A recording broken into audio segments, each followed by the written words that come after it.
Welcome to another edition of What the Fuck Happenings in the YouTube Atheist Community and too much chatting and fun thing. Anyway, so yeah, a lot of chat rooming. Well, not that much really. Just I had a lot of other stuff to do and blah blah blah. But there were, active evenings of whatever conversation.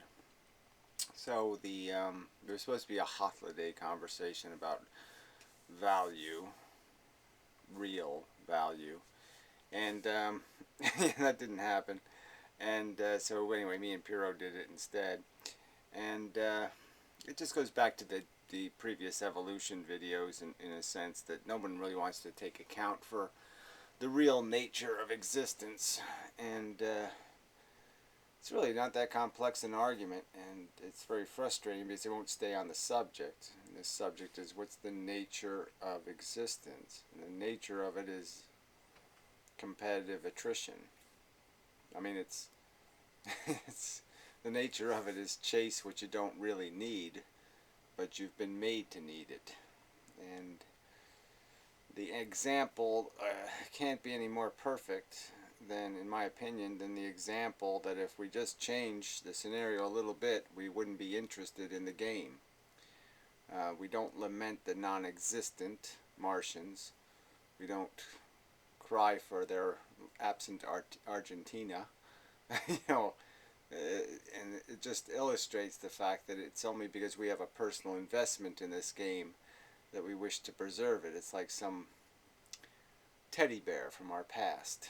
It's a fond thing in our brains, well, your brains, that has tendrils of attachment inside your head, and you can't comprehend the universe without your magnificent presence.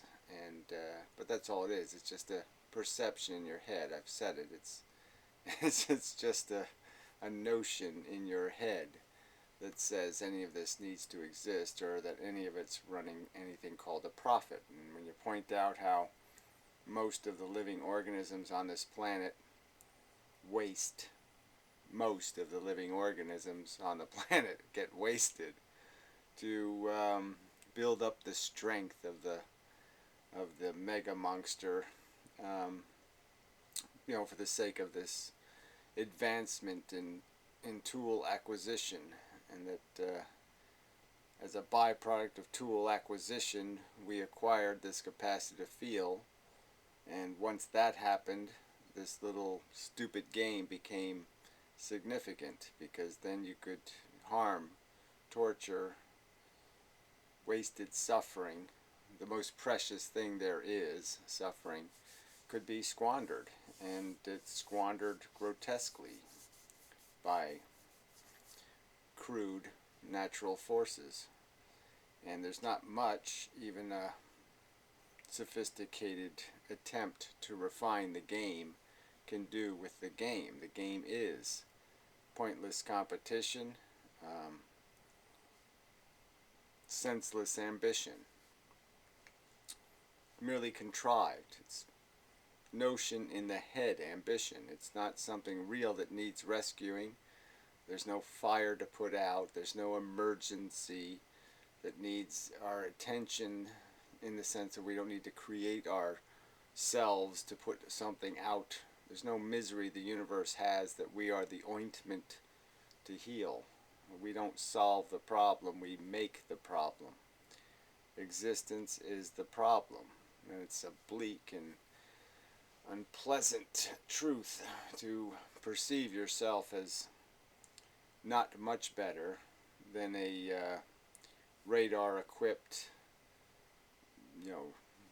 tool advanced flatworm, and that's pretty much all you are. Most of our human ambitions are crude. They have to do with these visceral desires, hunger, horny, and this ambition thing, this ego alpha game we play, to feel satisfied that we are superior or better, and so we can call ourselves an us and compare ourselves to the thems and the theys. But anyway, so there, this is enough of an argument right here, I think, for an intelligent person. An intelligent person should sort of be able to take what I just said and put it in its context and understand that yes, it's a replicating molecule. Yes, we're tool-equipped monsters. Yes, we pursue for contrived biological reasons, not for rationally constructed reasons, that the whole game is really just an addiction game. Consumption, reproduction, cannibalism, addiction. This is an easy, for an intelligence that should be able to say, yes, I can see how those are the components of the game. And but apparently there's people, I'm overestimating people's intelligence, clearly. So anyway, that's sort of what the conversation was this afternoon, and it is just kind of funny, the on a personal level, just the interaction is just so, it's a series of interruptions and changes of subject, and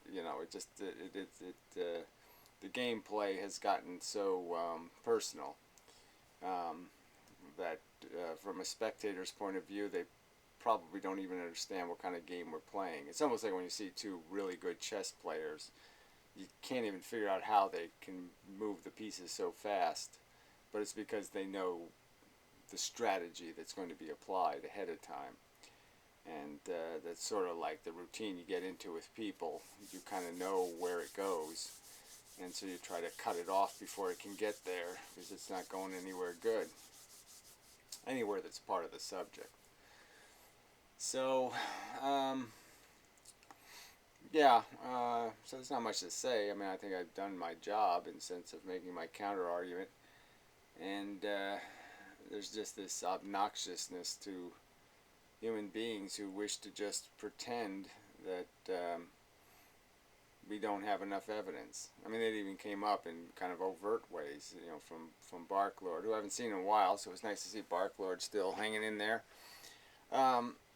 But it was, the generic argument that the truth is elusive, and no, most of it isn't. Most of your decisions, if you really thought about the decision that needs to be made, there's a right answer and there's wrong answers. You can certainly tell the wrong answers from the right answer, the ones that are potentially right from the ones that are likely wrong. That's pretty easy to do. And even if you can't find the perfect answer, you can find something close enough. And that's just the truth. And in describing the truth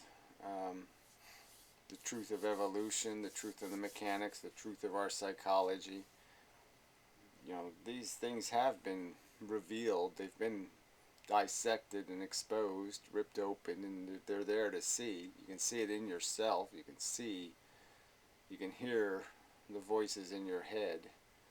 You can feel your motivations and your impulses. You can sense your bigotry, your prejudice, your will to cheat, to find some other answer. So it's all pretty, this really shouldn't be something I have to argue with, again, like I said, people who have some literacy in the game of language and the use of words.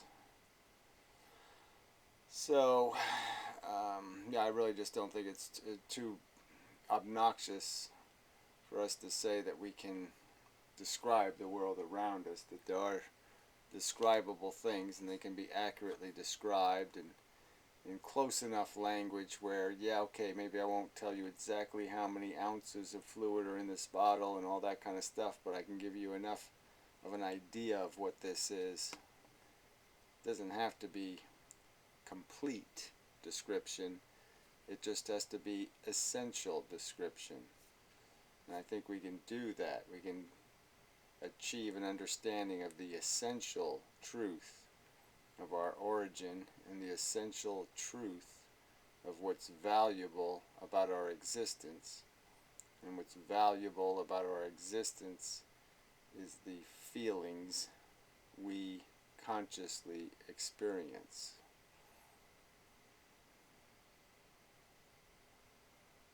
I think that's an accurate statement. There's no other way to derive value but to create a feeling experience. Without feeling experience being a consequence of an action, if an action is not going to affect, if it's not going to cause or influence a feeling experience, if it's not going to create one or prevent one, it can't be meaningfully value relevant. For something to be value relevant, it has to affect something, creating conscious experience. So anyway, it's just not something I should have to argue. So I'll quit arguing because I really shouldn't have to, right? So anyway, not much else is news. I mean, kind of odd. I made another video, but I'm halfway through it and I don't know what the fuck he's talking about. I'm past carrying it to a point. Not very interesting, I guess is all I'm saying.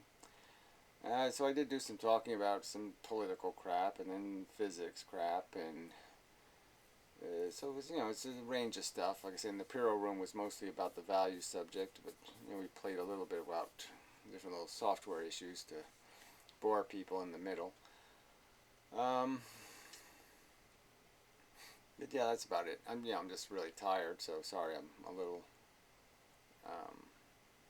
tired. Yeah, I was a little tired. The tiredness is making me tired. But anyway, yeah.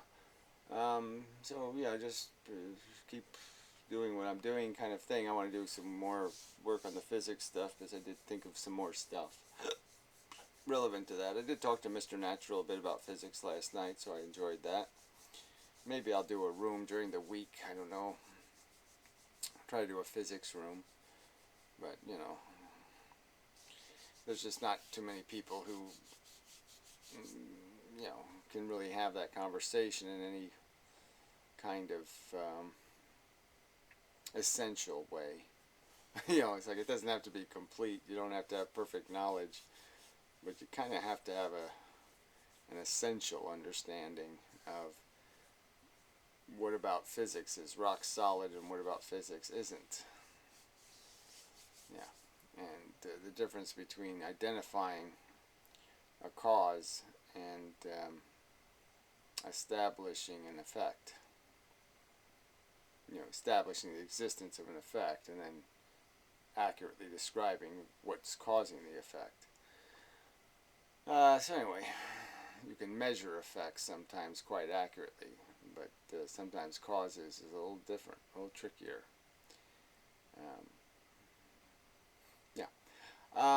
Because it gets into system dynamics, goes deeper. You do kind of have to understand whether you're watching dominoes flip or whether you're watching pancakes flip or whether you're watching flops flip. It's all depends on what it's made out of, how they're going to flip. So anyway, enough of that. What else? I thought there was other news, but Paul's ego, did see him a little while, but yeah, we weren't, I don't know. He's going to school and stuff, he's going to try to, become a real citizen, in terms of, get a real professional kind of psychologist kind of job and stuff, and so that's good, but, got to go to school for a while, and that's going to be a bummer. Well, I mean, it'd be enjoyable to go to school, so I think I'll like that, but, I mean, it's got to be financially a bummer. Not, yeah, not being properly employed and debt and all that kind of stuff is no fun. But anyway, and, at his age, it's just bold and, applaudable boldness, it's kind of an admirable recklessness. There's a time when there's time to, shit or get off the pot kind of thing, and, so he's shitting, I guess. Right? Yeah, so that's good. Anyway, it was just good seeing him, so what can I say? He didn't tell any great stories or anything. But yeah, yeah, it was good. Didn't see too many regulars, I don't think, but there was people that chimed in. There seems to be a few more people lingering about who are talking now, and so it's good feedback, kind of conversationally thing, not too antagonistic, which is good too. So I guess it works both ways. I mean, the antagonism I think sometimes works in terms of an argument getting a little heated, and I think sometimes you need somebody to make the direct accusation so you can respond to it, and that's helpful.